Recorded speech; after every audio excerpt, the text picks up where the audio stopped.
Well, it looks increasingly likely that the Uni Party, the Lib Lab Con coalition, is starting to crumble. And in fact, there will be a new government in this country. This video is about telling you what that government needs to do, because I will tell you something.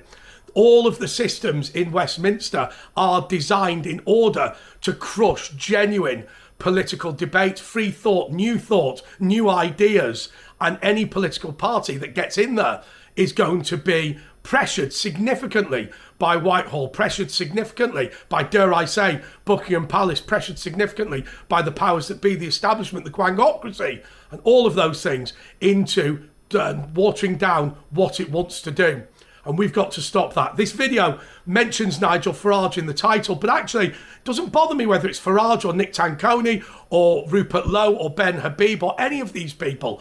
I think any person, whether I like them or not, and I don't like Rupert Lowe, but any of these people, as long as they are left field thinkers, I would be happy to support. And when I say left field, I don't mean that left-right dichotomy, which we're so used to, I think is crumbling anyway. I mean somebody who's going to be different, who's going to come in as a breath of fresh air. Because I was part of was I part of a government? I don't know how you'd say that. I was a senior parliamentary assistant who came in 2010. Remember that almost win by David Cameron, where there was the David Cameron-Nick Clegg coalition in 2010 leading to the 2015 Conservative win at the general election. I say that because it is now 10, 15 years ago, so you may well have forgotten, and it may well be that there are people here who don't know any of that happened because they're so young. But when that came in 2010, I was one of the senior parliamentary assistants, which meant I wasn't part of the Tory or Liberal government, but what I was somebody who worked for an MP that supported that government, that was on the government benches. And I will tell you, we got things spectacularly wrong. And I'll tell you the reason we got it wrong, and I suspect you got it wrong as well. We thought the number one issue in the country was the unbelievably profligate spending of the Blair and the Brown government, and the fact that the Brown government in particular had wasted all of that money on bank bailouts. I have to say, I'm with Philip Ullman. Philip Ullman said that what we should have done was, rather than bail out the banks, we should have bailed out the mortgages, and we simply should have taken all the money, paid off everyone's mortgage, and started again. That would have cost the same as allowing the bankers to get away with it. Something to think about, by the way. And he said the banking system would collapse, but who cares? They've not been very good anyway. Reasonable arguments. But we did think that that was the big issue. In reality, the big issue were the Blair constitutional reforms. And even though it sounds dry and even though it sounds dull, they were the thing that has made the country what it is today. Whichever way you vote, nothing changes. This concept of the stakeholder democracy, where when you elect your local councillors, instead of them enacting what they said they'd do at the doorstep, what instead happens is they are forced to run consultations on everything. They are in the straitjacket of human rights acts, they're in the straitjacket of health and safety experts, they're in the straitjacket of Whitehall mandarins, they're in the straitjacket in the old days of why am I saying in the old days of EU regulation? In the current days of EU regulation, and we're in fact getting more of them because of now the regulatory alignment of Keir Starmer. But of course, it's not just those regulations, it's the way they'd be gold-plated. I'll give you a prime example. I used to work as the press officer dealing with Soho. And what used to happen with our inspectors is they would go into a restaurant and they'd say, right, well, we always try and suggest improvements to the restaurant, even though it's passed its hygiene test. You think, well, that's marvellous, isn't it? That sounds great. What it means is, congratulations, you passed your hygiene test, but make these £20,000 worth of improvements anyway, or we'll shut you down. That's not very good. But I think all of us know that the country now is run by quangos, is run by trade unions, is run by big corporations. It's not a parliamentary democracy in perhaps the way it was in 1997. And this video really is not just to persuade you, it's to do something else that I try to do on this channel. I've looked at the demographics of my viewers. I know that you're intelligent older people. I know that you've had good jobs. Some of you will have been managers, others of you will have been, at that top level of working class professions. And when I say working class professions, skilled electricians, skilled carpenters, people like that. So I know that you are intelligent people who've been deliberately and meticulously marginalised by this system of government, which is why you're so angry. So in this video, I'm going to explain to you how we take it all back. And let's go through the reforms one by one, just to give some structure to this video. Once again, I'm becoming increasingly reliant on my phone. Don't you accuse me of that being age. So here are the changes that I think came about in the stakeholder democracy. So I think, first of all, obviously the creation of the Quangos and the House of Lords changes, which I'll take together. Then there's devolution.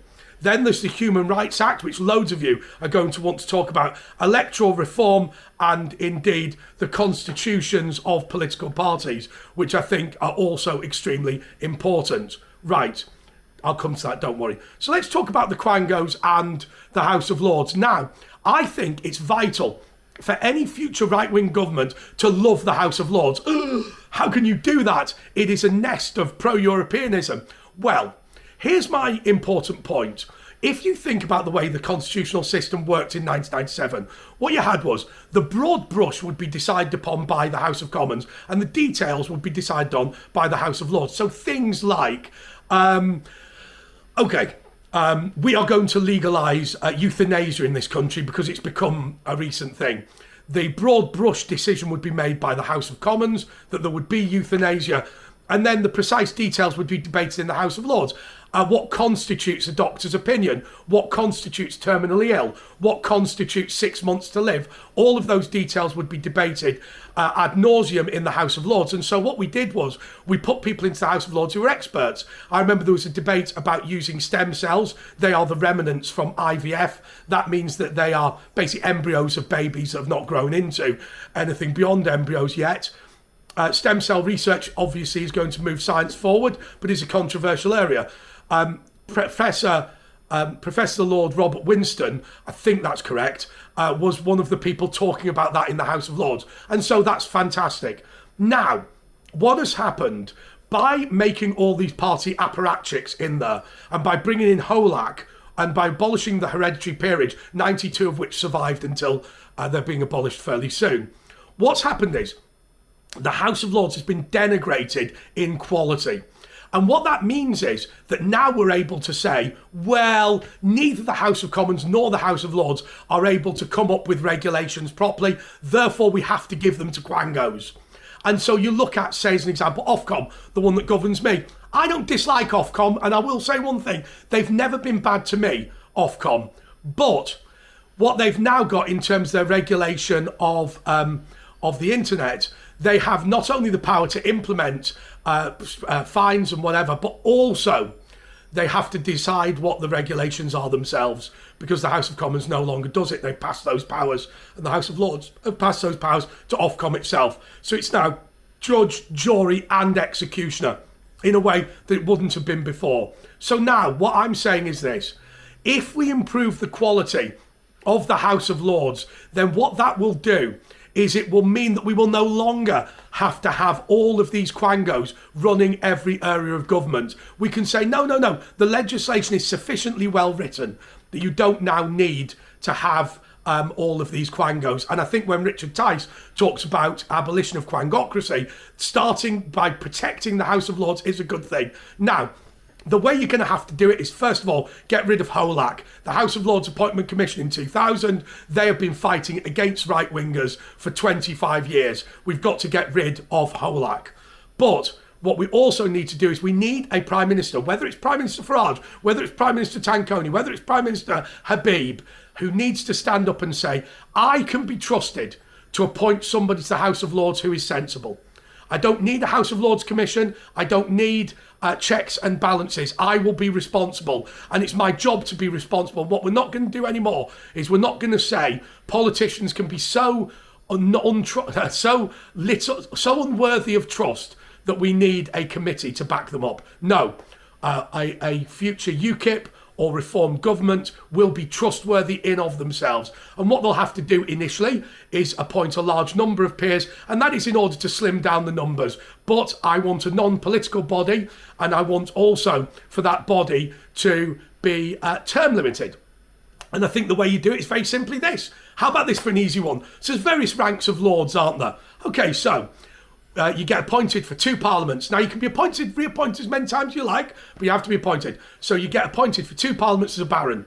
When you finish those 2 terms, if the Prime Minister or the King wants to extend you, you become a Viscount and serve another 2 parliaments. Then you become an Earl, then you become a Marquess, and maybe even a Duke, but you'd have to serve for a significant amount of time to do that. Very, very simple, right? And therefore, you then get those term limits in, so people are not bothered about what their political party says. You can keep the title for life, but you don't have people crunching around who are 1,000 years old. Next on the House of Lords, we've got to return the Lord Chancellor, because within the House of Lords reforms, there was also the Lord Chancellor's position. But I'm going to talk a little more about that when I come on to the issue of the Supreme Court, because that was the legal reforms bit, and I think that's important. But the House of Lords covers an awful lot of legal stuff. So next on to devolution. Well, where are we? Well, I'll tell you where we are. We are now in a position where you have 2 very poorly performing governments in Wales and Scotland, and let's leave Northern Ireland out of it because it's a little bit odd, Northern Ireland. And then you've got no constitutional settlement for England. There was an attempt by Blair to bring in a regional parliament for the North East that was heavily defeated. Then they brought in regional assemblies anyway, but they just weren't elected, and now they've been abolished. My point is this. I don't know what to do, and I'm going to tell you the 2 things, but it has to be addressed. I think either a parliament for England and make the United Kingdom federal, or we abolish the Welsh and Scottish, certainly, but maybe even the Northern Irish assemblies and parliaments. I'll tell you why. Because it's about time we stop this situation whereby you have this auction of piety, as I call it, and devolution in places like Manchester and London add to it, which is when Andy Burnham decides that he needs a lockdown in his area during COVID, then Nicola Sturgeon decides she needs a lockdown, but she needs the schools closed as well. When she does a lockdown and closes the schools, Mark Drakeford decides he needs to close the schools. The supermarkets have a lockdown and also shut the churches. Then in Northern Ireland, they decide they're going to go further. Do you see what I mean? It goes round and round and round. And all that happens is all of these bodies now just spend their lives blaming the government for absolutely everything. And you end up in a position where all they do is continually lobby for more money and then blame the government for their own failings. It is a mess, and nobody knows what's going on. I personally would like to return the county councils in both England, Scotland, Wales and Northern Ireland, and I think that that is sufficient devolution in of itself. I'd be willing to accept a parliament for England and federalising, but fundamentally I think if you have those strong counties, then you can maybe even abolish the Scottish, Welsh and Northern Irish parliaments.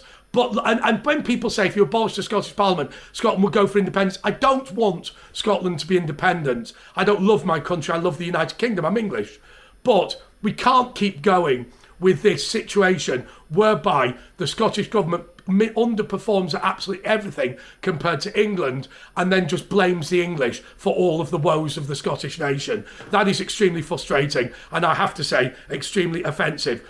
On the Human Rights Act, it's really funny. I went to an event the other day with a Latvian Justice of the Supreme Court. The Latvian Supreme Court, it has to be said. Although it wouldn't surprise me if there was a Latvian on the British Supreme Court.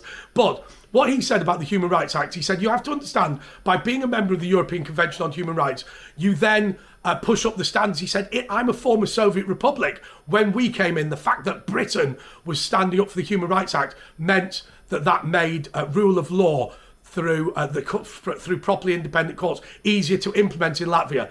That's fine, but when you get the seesaw effect, you start to, somebody raises in standards, but somebody declines in standards. Do you see what I mean? And we have declined in legal standards because now a large number of political decisions now go to the courts, and I think that is deeply wrong and unfair. And I have to say, I think it's either time to remove the incorporation of the human rights law into UK law or to leave the Human Rights Convention on Human Rights completely. I have to say, remember, Tony Blair incorporated the European Convention on Human Rights into UK law. Actually, what you would do is you could bring it back to it being non-binding on the government through international treaty by going to Strasbourg. Maybe that's a sensible thing to do. A lot of the problems existed since the Human Rights Act came in. But that brings us on to legal reforms. this ludicrous Supreme Court. Let me explain to you the difference between the law lords and the Supreme Court. So, what the law lords used to do was constantly make sure the following: is the government acting in accordance with the law? So just remember, and sometimes it's hard to get your head round in Britain, the following. So, laws are passed by Parliament. Parliament is the House of Commons, the House of Lords, and the King. They all have to agree on legislation for it to go through. Then obviously the government implements that legislation. But sometimes what the government does is implements it wrong. So people are able to say, no, the way that you treated me was not lawful. You locked me up for 150 days, as an example. The law says that I can only get 28-day detention if I'm a terrorist. And so you can take it all the way to the law lords, and the law lords would rule whether the British government was acting properly or not. And that's what the Supreme Court does. Now, here is the important point. In the United Kingdom Constitution, Parliament is supreme.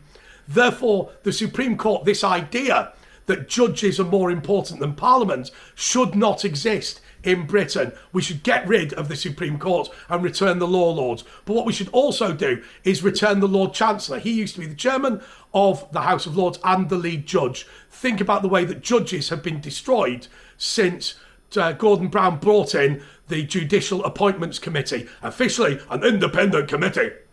But it's not an independent committee. What it actually does is only appoints lefties to the bench, and that means that we have judges that do not reflect the United Kingdom. So what you would bring back is a Lord Chancellor who takes an oath to defend the integrity and independence of the courts, but he appoints the judges in conjunction with the King, well, on behalf of the King. And so, yes, you would have a Lord Chancellor, but that would be a Reform or UKIP, or even appointed by Robert Jenrick, Conservative Lord Chancellor, but he would appoint the judges. They would still be properly qualified people. He would have taken an oath to do that, but they would not be the lefties that the House of Lords Appointments Committee are having. And of course, there is a problem.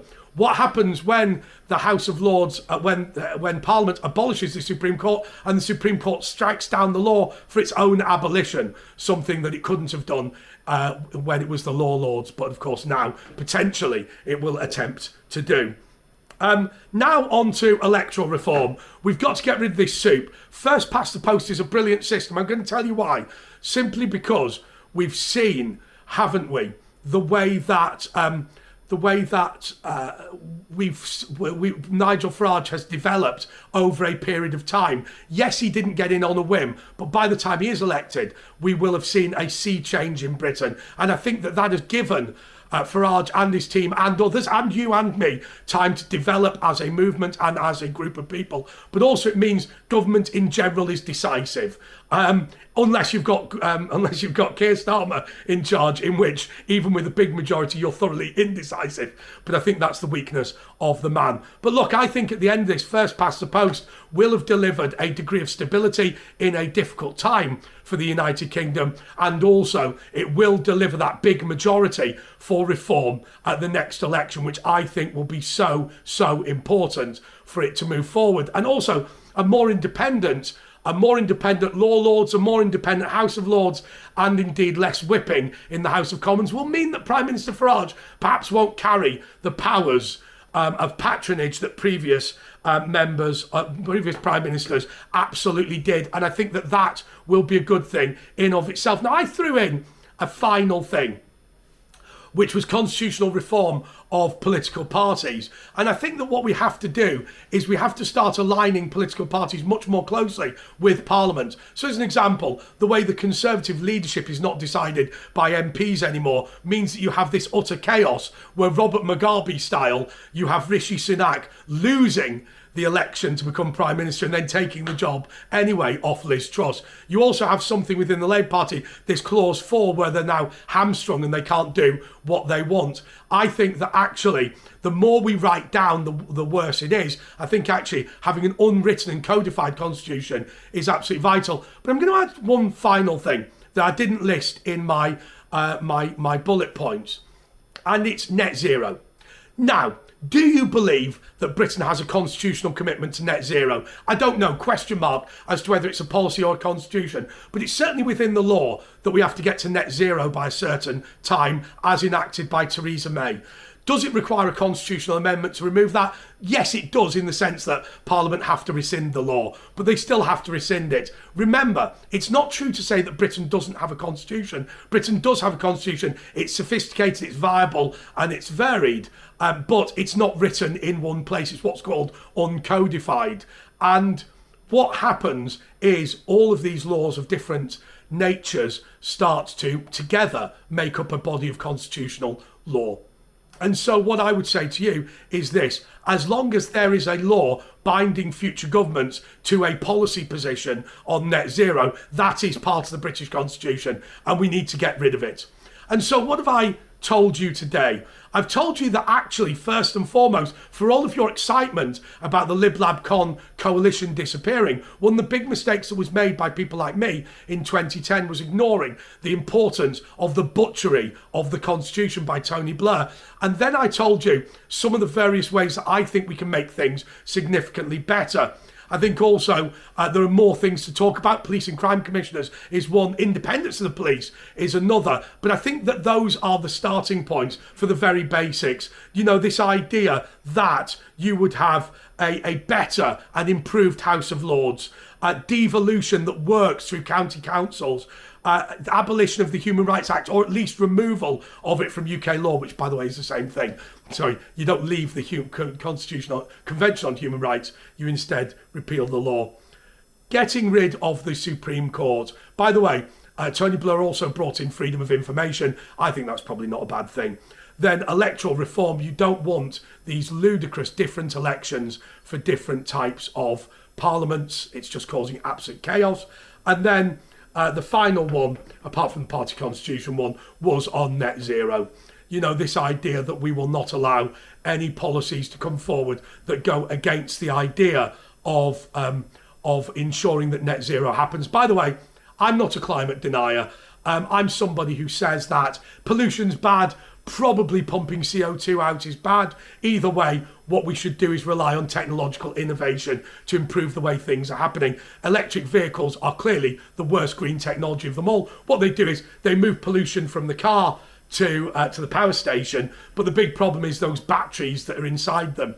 I have to say, instinctively, an engine is a power station, isn't it? Instinctively, I believe that having a big power station out in the countryside is better than having 20 million small power stations all inside cars. But that's only going to work if the battery technology is good enough, and actually cheap and viable batteries are a significant problem. If you look at these phones, the real problem that you have with them is not the technology, it's the fact that the power inside them can't last a long time. And so battery technology has to improve. But either way, I'm not willing to make the country poor for the sake of net zero. I believe that that is a very, very bad thing to do. Now, how many of you have watched this video? I don't know. It may well be that this video completely flops. It's certainly a risky one for me, simply because trying to persuade people to care about constitutional reform, I think, is extremely difficult. But I think whether you know anything about constitutional reform and whether I persuade you or not, let's just part company on one point. Think about 1997 and think about today. Do you feel like you're more or less in control? Think about the implementation of the Human Rights Act. Do you feel like you've got more or less human rights now? Do you feel that your children have a brighter or darker future after all of these improvements and modernisations have been made? I think to go back to a traditional British system that grew up over 1,000 years is much, much safer than believing that everything is modern. Everything that is modern is good, and everything that is Blairite is definitely good. I think those are a mistake. Please do donate to the Patriot Fund. The link is in the description. What I was going to say to you is very simply this: we did get the update out yesterday, finally, only a month and 7 days late, but I have put it out. If you want to join, please do make a donation below, and what that will do is it will just give me the opportunity to contact you and send you those updates. Until next time, goodbye.